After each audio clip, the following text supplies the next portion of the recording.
ऋषि अष्टावक्र की वाणी भाग पहला।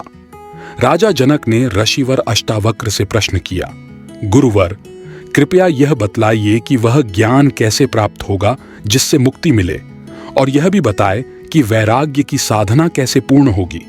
ऋषिवर अष्टावक्र ने राजा जनक के प्रश्न का उत्तर दिया, यदि तुम मुक्ति चाहते हो मेरे प्रिय पुत्र, तो विष के समान इंद्रिय तृप्ति को त्याग दो और क्षमा, शील, दया, संतोष, सत्य को अमृत के समान ग्रहण करना होगा।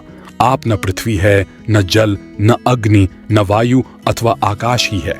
मुक्ति के लिए इन तत्वों के साक्षी चैतन्य रूप आत्मा को जानिए।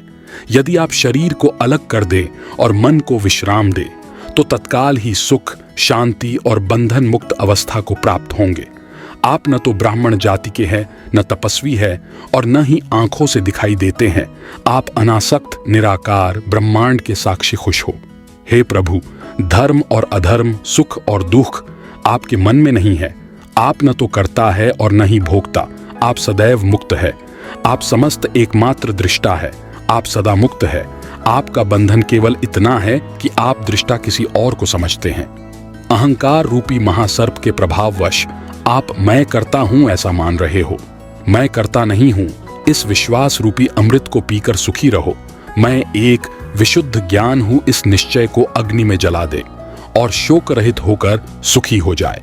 जहां यह ब्रह्मांड रस्सी सर्प के समान प्रतीत होता है, वह आनंद की अनुभूति, परम आनंद से विचरण करो। स्वयं को मुक्त मानने वाला मुक्त ही है और बद्ध मानने वाला बंधा हुआ ही है। यह कहावत सत्य ही है कि जैसी बुद्धि होती है वैसी ही गति होती है। आत्मा साक्षी है, सर्वशक्तिमान है, परिपूर्ण है, एक है, मुक्त है, निष्क्रिय है। वह अनासक्त है, इच्छा से रहित है, शांतिपूर्ण है। भ्रमवश ही ये सांसारिक प्रतीत होती है। अपरिवर्तनीय चेतन व अद्वैत आत्मा पर ध्यान लगाए।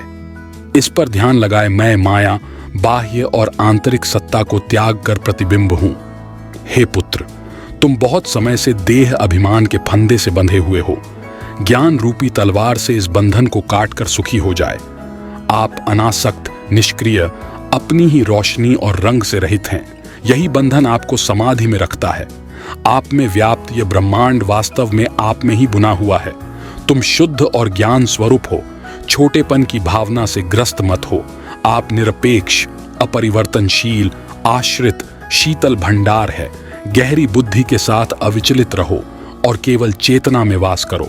आकार को असत्य जानकर निराकार को ही चिरस्थायी मानिए। इस तत्व को समझ लेने के बाद पुनर्जन्म होना संभव नहीं है। जिस प्रकार दर्पण में प्रतिबिंबित रूप उसके हम अंदर भी है और बाहर भी, उसी प्रकार परमात्मा इस शरीर के भीतर भी निवास करता है और बाहर भी।